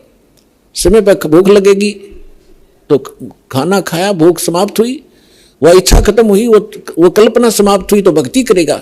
यदि रोटी मिली नहीं तो भक्ति कैसे करेगा? उसी को सोचता रहेगा कहां से लाऊं, कैसे मिलेगी। भक्ति का सुमन, रोटी का सुमन होगा, वो भगवान का नहीं होता। अब जैसे घर छोड़कर चला गया, वैरागी बन गया, वहां जाकर गर्मी भी लगेगी, सर्दी भी आवेगी, वर्षा भी होगी, उसके लिए फिर झोपड़ी डालनी पड़ेगी, उसने वहां झोपड़ी या गुफा खोदनी पड़ेगी। और भूख लगेगी, फिर गांव में जाना पड़ेगा मांगने के लिए, दिए माई गालिए दिए एक रोटी। अब जब तक रोटी ना मिलेगी तो ना भगवान तो याद आवे कोई ना, और रोटी याद आऊंगी इसके। तो परमात्मा कह रहा है, उन्हें बताया करके जो साधना करनी चाहिए, जो उसका तरीका है वो तुम्हें पता नहीं। आप फिर ये सोच बैठे कि उन्हीं को भगवान मिलता होगा जो जंगल में चले जाते हैं, खड़े होकर तप करते हैं, दोनों के ऊपर तपते हैं। ये तो मूर्खों की साधना थी। परमात्मा कहते हैं कि दंभ करें, दंभ माने पाखंड है। लोग दिखावा ड्रामा करते हैं, बैठ जाएंगे कि तो धूना लगा के ऊंचे से स्थान पर बैठेंगे ना, खूब दूर तो सब न दिखे महात्मा बैठा है, ताकि दुनिया आने लग जाए और उसकी पूजा शुरू हो जाए। डंब करें डूंगर चढ़े, डूंगर माने पहाड़ पर बैठ जाते हैं जाकर ये लोग नकली। डंब करें डूंगर चढ़े अंतर झीनी झूल, और जग जाने बंदगी करें बो सुल बबूल। परमात्मा अपने सूक्ष्म वेद में कहते हैं तो दुनिया तो जनता तो नहीं सोचा ये भक्ति कर रहा है, बड़ा महापुरुष है, धूना लगा के बैठा है, कपड़े भी त्याग रखे, लंगोट बांध रखा है। और परमात्मा कहते हैं जग जाने बंदगी करे, भक्ति करे, ये बोवे सुल बबूल। तप से जो तपस्या वो करते, जैसे दुर्वासा ने खूब तपस्याएं की थी और क्या प्राप्ति की, अंगारे भर दिए अपने अंदर, तो ये बकवाद सिद्धि की, वचन से किसी का नाश कर देना। अब दुर्वासा जी ने श्राप दे दिया बेमतलब बकवास का। अब उसने उसके बैड अकाउंट में लिख दिए, वो 56 करोड़ मानस व्यक्ति उसने मार दिए वचन से, और वो उसके बैड अकाउंट में लिखे जाएंगे। जब ये कुत्ते की योनि माँ होगा दुर्वासा, इसके सिर में कीड़े पड़ेंगे, वो 56 करोड़ आत्माएं इसको खा रही होंगी।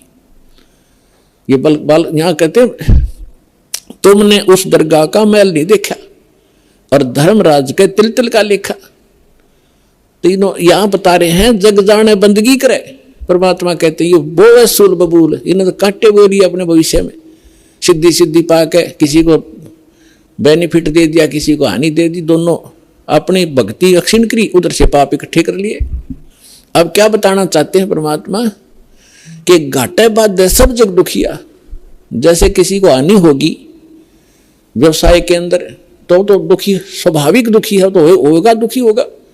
और जिसका घना बेनिफिट हो गया, जैसे किसी का 1 लाख का लाभ हो गया व्यवसाय में, वो 5 लाख का काम शुरू करेगा और 4 लाख लेगा कर्ज, फिर उसमें हो जाए नुकसान। फिर वो कर्ज जो ले लिया नुकसान भी ना होया, काम चल पड़ा, कुछ दिन में वो मांगने वाले शुरू हो जाएंगे आने, उसने नींद आवे नहीं, कभी फैक्ट्री में हड़ताल होगी, कभी कुछ हो गया, वह समस्या हो रहेगी।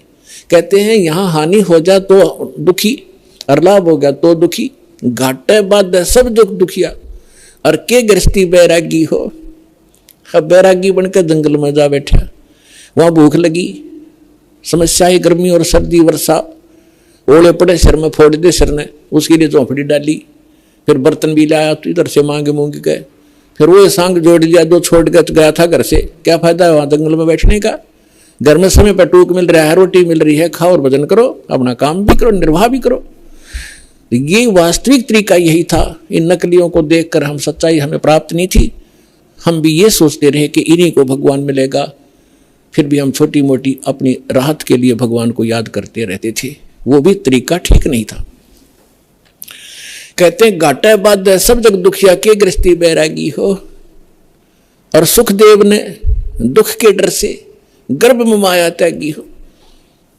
अब मां के गर्भ में बच्चे को अपना भविष्य का और पूर्व जन्म की सारी याद रहती है कि पिछले जन्म में मैंने क्या क्या गलतियां की, इतने मनुष्य जीवन मुझे मिले, मैंने कैसे बर्बाद कर दिए, संत पूरा मिला नहीं, साधना ठीक बनी नहीं, अटपट करके सिद्धियां प्राप्त करके अपना जीवन नाश किया, फिर 84 लाख योनियां भोगी मैंने। वो सारी इतिहास देखता रहता, पिछली बैकग्राउंड ट्रेलर चलता रहता, इसके आगे अगला जीवन भी उसको दिखाई देता कि इसमें मेरे साथ क्या बनेगी। तो ये सोचता है कि हे भगवान अब के इस नरक से निकाल दाता, पीछे गलती हुई सो हुई, अब के गलती नहीं करूंगा, परम संत को खोजूंगा, केवल भक्ति करूंगा, आपकी याद करूंगा, पीछा छुटवाऊंगा, जन्म मरण का रोग कटवाऊंगा और केवल अपना छोटा निर्वाह के लिए अपना सिंपल वे से रहूंगा और निर्वाह के लिए काम भी करूंगा, लेकिन भक्ति अवश्य करूंगा, मूल उद्देश्य जानकर करूंगा, मुझे एक बार निकाल दो बात आता। तो इसी बात को याद करके सुखदेव ऋषि जी ने 12 वर्ष तक गर्भ से बाहर नहीं आए। फिर ब्रह्मा विष्णु महेश यहाँ के व्यवस्थक हैं। इनको चिंता बनी, काल ने इनको प्रेरणा की, अंडरग्राउंड रिमोट उसके हाथ में है। इन्होंने मीटिंग की कि भी एक सुखदेव नाम के एक ऋषि है, एक बच्चा है गर्भ से बाहर नहीं आ रहा है, 12 वर्ष हो गए। ऐसे अगर ये मर्यादा हमारी खराब होगी तो बहनें 12-12 वर्ष तक बच्चों को गर्भ में रखने लगेंगी तो माँ दुखी हो जाएंगी। बच्चा तो 9 महीने मुश्किल से हो जाता है इन बहनों को, माताओं को गर्भ में रखना। तो उन्होंने सोचा भी चलो वो ऋषि आत्मा है, उससे प्रार्थना करते हैं, उसी को कहते हैं, उसको मनाते हैं। तीनों आगे, तब तीनों ने आकर कहा कि ऋषि भाई सुखदेव तू बाहर आ जा, ऐसे ऐसे हमारी परंपरा खराब मत कर। तब उसने कहा कि भगवान बाहर आते ही आपकी त्रिगुणमयी माया से ये जीव इतना अंधा हो जाता है, इसको भूत भविष्य का कुछ याद नहीं रहता। आप ये अपनी माया रोक लो, तब मैं बाहर आऊं, कुछ देर के लिए रोक दो। तो उन्होंने कहा भाई देखो इसको हम नहीं रोक सकते, ये हमारे बस से बाहर की बात है, हमारे अंदर एक ऐसा गुण भर रखा है तो इसको हमारे लिए रोकना असंभव नहीं है। तो सुखदेव बोला मैं तो बाहर आऊं नहीं, चाहे 20 वर्ष रहना पड़ो, 100 वर्ष रहना पड़ो।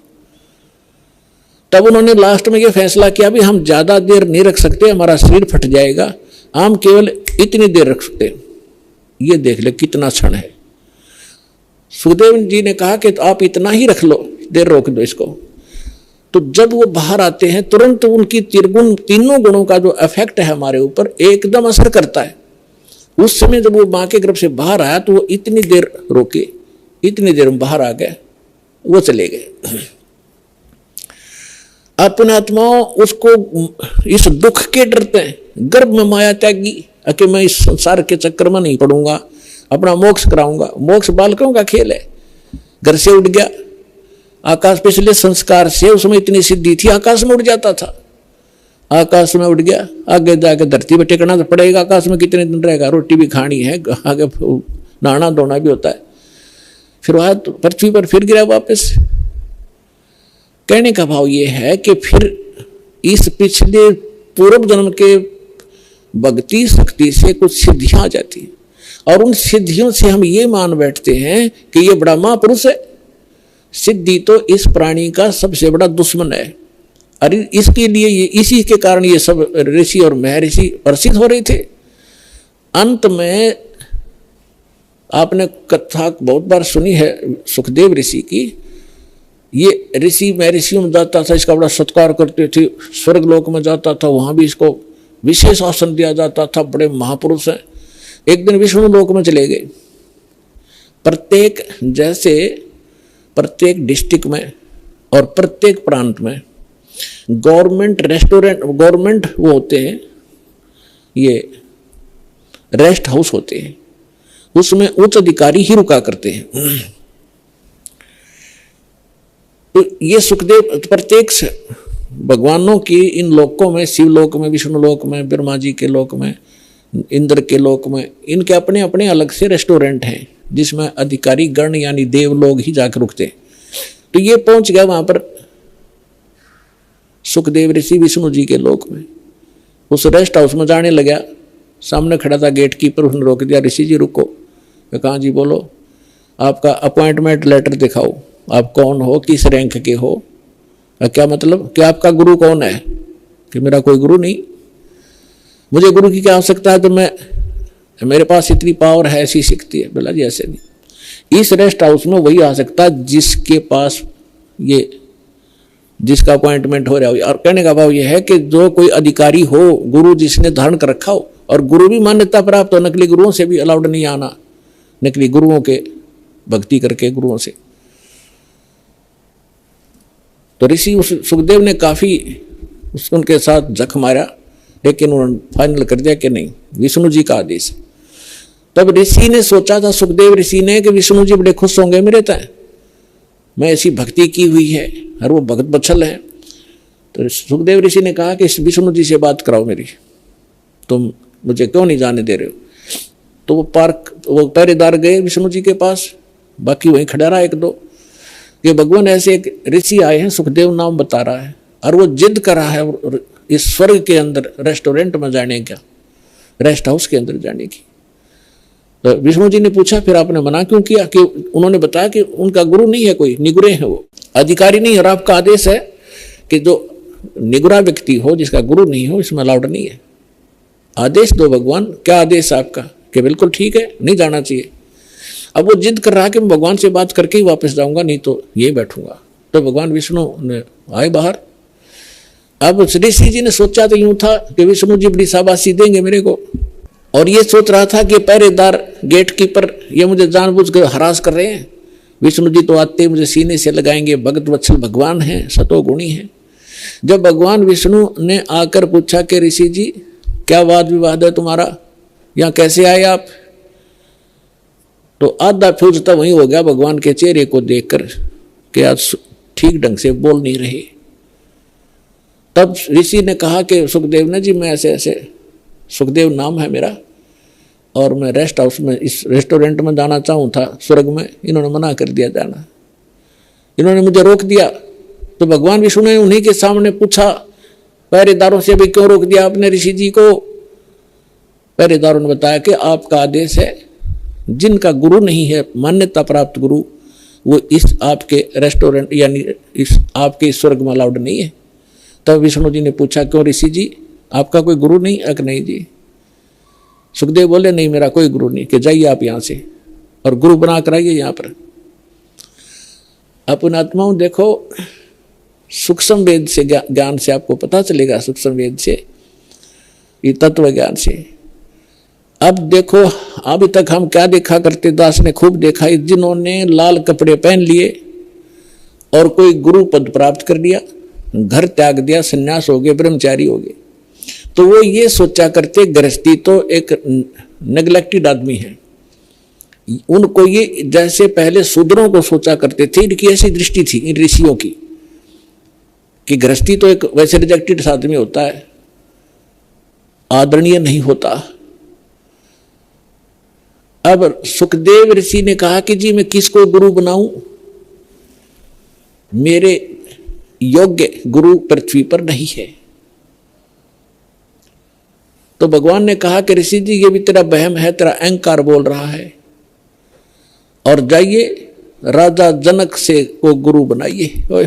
राजा जनक को गुरु बनाना, जो सीता जी के पिताजी कहलाए थे राजा जनक। अब राजा जनक के काफी रानियां थी, गृहस्थी थे और भगत भी थे। अब सुखदेव ऋषि इतना अहंकारी कि गृहस्थी लोग, राजा लोग तो मेरे चरण छूते हैं, और मैं गृहस्थी को जाकर के, राजा को जाकर के नमस्कार करूं, क्योंकि गुरु बनाना है तो प्रणाम भी करना है, दंडवत भी करनी है, मत्था भी रगड़ना है। अहंकार खड़ा हो गया,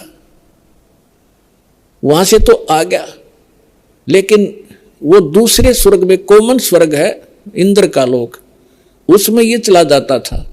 जब उसमें दोबारा गया उस दिन उसका चेहरा उतरा हुआ था। अन्य जो देव वहां बैठे थे वो कहने लगे ऋषि जी आज क्या बात है, मायूस बहुत हो तुम। तब ऋषि ने कहा कि ऐसे ऐसे मैं विष्णु जी के लोक में गया था, भगवान ने मुझे स्वर्ग में प्रवेश करने से मना कर दिया।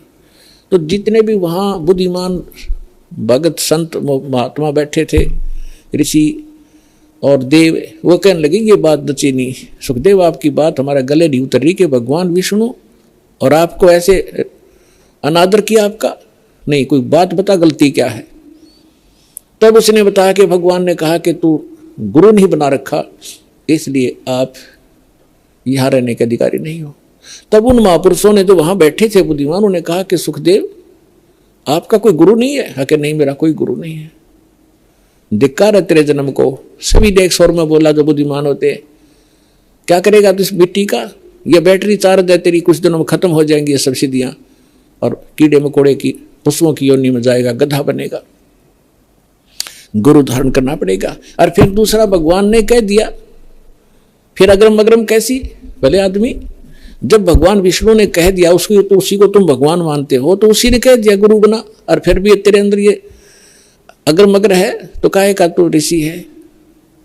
तब वहां क्या कहता है वो भाई, राजा जनक गृहस्थी भाई, कैसे शीस निभाऊं जाई।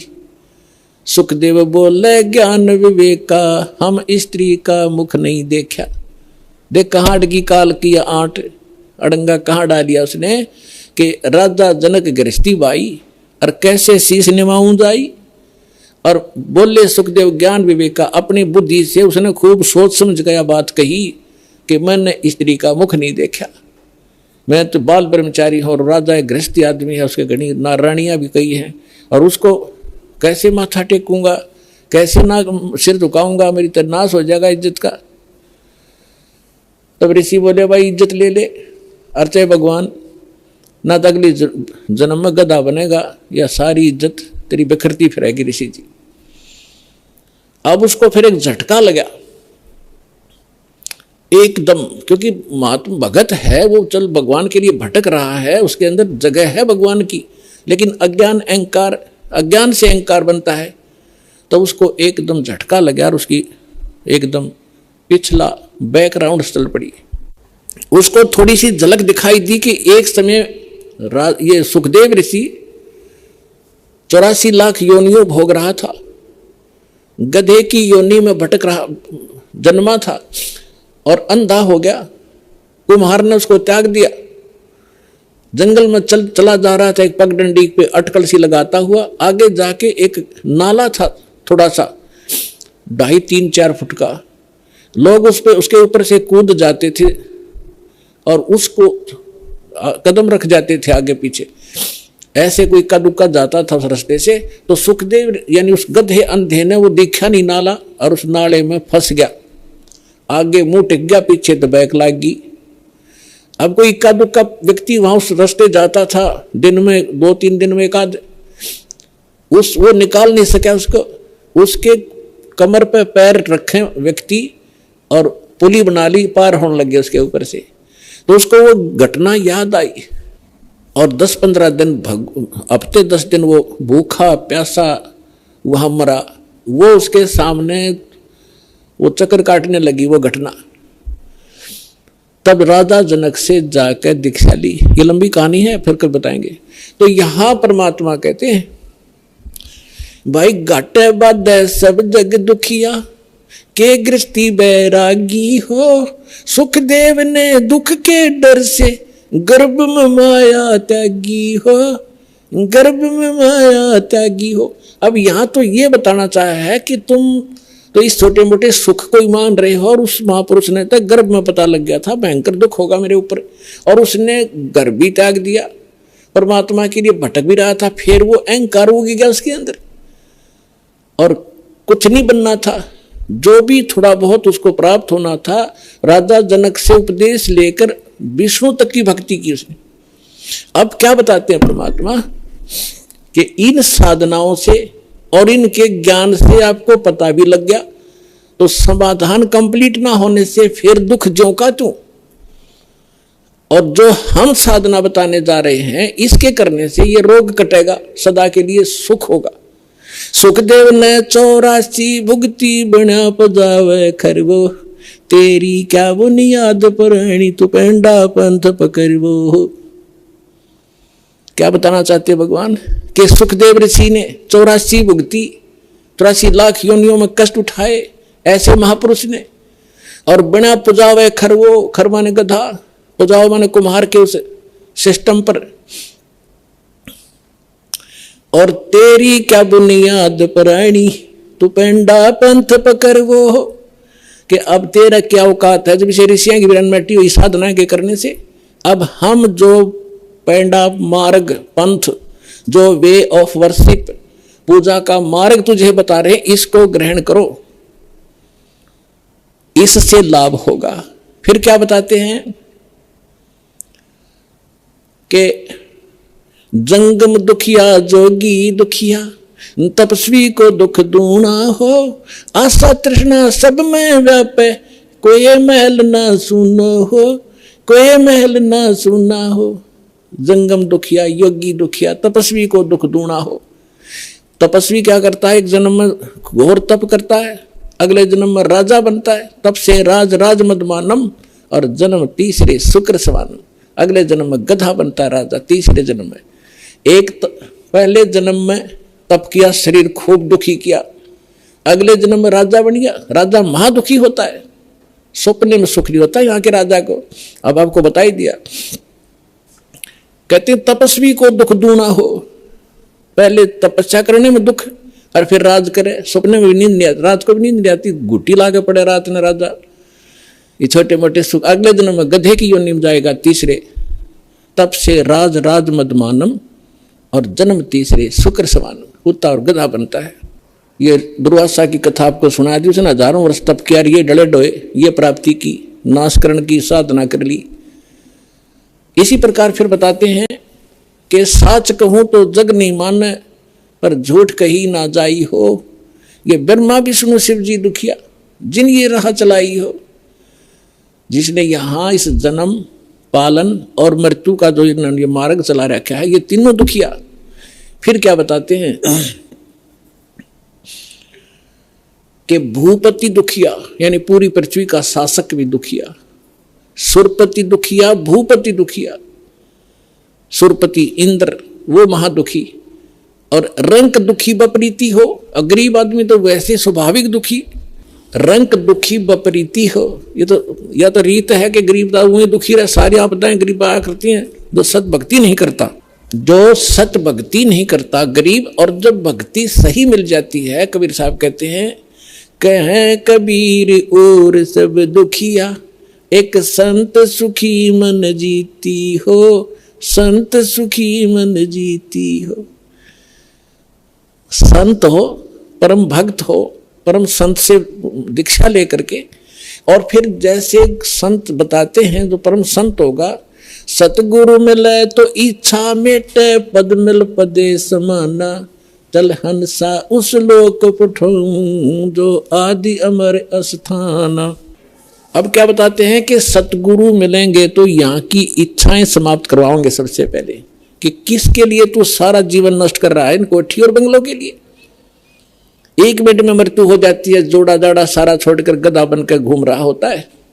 तो कहते हैं जब संत वो भक्त सुखी होगा, जो इस तत्व ज्ञान के आधार से अपना जीवन सफर तय करेगा, और कोई इस पृथ्वी पर सुखी नहीं हो सकता। समर्थ का शरणाग हो रघुरी हो, और कदे न हो ए काज राम रंग होरी हो। समर्थ की शरण में आओ, यहाँ के अंगार भी बुझा देगा आपके लिए, आपके जीवन में कांटे भरे उनको साफ कर देगा, और आपको यहाँ भी सुख देंगे, सतलोक में ले जाएंगे, आपका पूर्ण मोक्ष कराएंगे। पर आत्माओं, आप इतनी दूर से आते हो, और किस लिए? एक एक अक्षर को ज्ञान ध्यान से सुना करो। जैसे एक अच्छे विद्यार्थी होते हैं, प्रत्येक लेक्चर का प्रत्येक शब्द घोट लिया करते हैं, एक अक्षर को भी नहीं जाने देते कहीं हम फेल ना हो जाए। तो इस प्रकार आपको परमात्मा ने इतना समय दिया है, कितनी दूर से आपको लेकर आए हैं। करे करावे साइया मन में लहर उठा, दादू सर्जर जीव के आप बगल हो जा। भगवान ही आपको लाता है, आपको प्रेरणा करता है, आपके 100 कामों को सेट कराता है, तब आपको यहाँ ला। पता नहीं काल आन नहीं दे आपको, ना जाने कहाँ धक्के खुआवा सारा दिन, और मृत्यु को प्राप्त हो जाए उसे डले ढो ढो के। ये मालिक की मेहर आपके ऊपर, आपको परमात्मा यहाँ लाते हैं, अपनी अमर कथा सुनने का थोड़ा सा समय निकलवाते हैं। इसको ध्यान से सुना करो। सत साई।